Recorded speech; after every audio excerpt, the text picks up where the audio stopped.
I was in middle school during the height of my Love Boat obsession. And I loved the Love Boat because it was a sunny, cheerful show where everyone knew exactly who they were and exactly what they were supposed to be doing. Prudent Captain Steubing, Goofy Gopher the purser, Urbane Doc, Perky Julie the cruise director, and Jolly Isaac, who tended bar. I, on the other hand, had no idea who I was or what I was supposed to be doing. It did not help that at this time I was a student at St. Lawrence Academy, which I attended because we had just moved to the suburbs and my parents had no idea which schools were good. Our Irish Catholic neighbor recommended St. Lawrence Academy, and my parents were like, oh, cool, yeah, let's do that.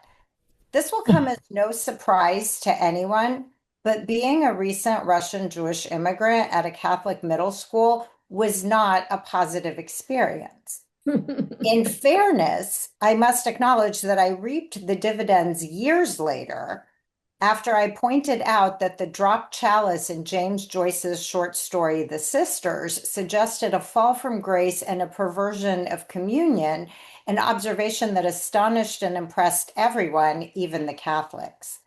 But that was later. At St. Lawrence, I kept busy by trying to blend into the surroundings and to decipher the perplexing anthropological structures that made some people popular and other people pariahs. The Love Boat, which set sail precisely at 9 p.m. every Saturday night and had a crew whose reliability I could count on, was, if you'll excuse the pun, a port in a storm.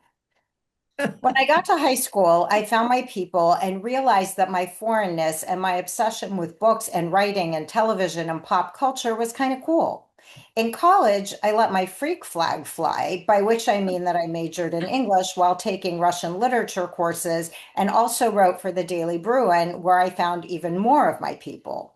The Daily Bruin was located on the bottom floor of Kirchhoff Hall, a beautiful Gothic building on Bruin Walk that, as a bonus, had a women's bathroom with a good mirror on the second floor.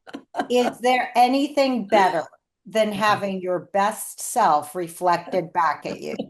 Is it any wonder there was always a line to use the second floor women's bathroom? So there I was, living my best life. And just when I thought it couldn't get any better, I walked out of the Bruin office with another writer late one night.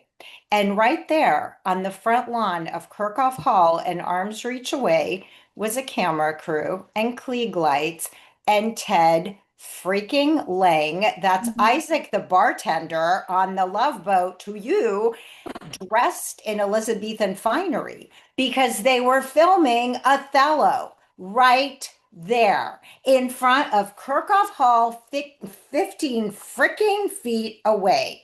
And you better believe we skedaddled over there with our reporter notebooks and pens at the ready and asked Mr. Lang or Ted or Isaac or Othello, sir, if he would please sign our notebooks. And he smiled and said, of course he would. And then he did this.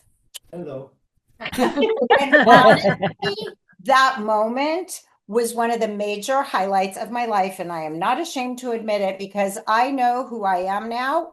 And that is a person who loves books and writing and who will stand in a bathroom for 20 minutes, even the bathroom line for 20 minutes straight, even if she doesn't have to go, just to get a peek at her best self in the good mirror. I told you people would laugh. You're funny. You can't help it. Yay. Irena, thank you so much.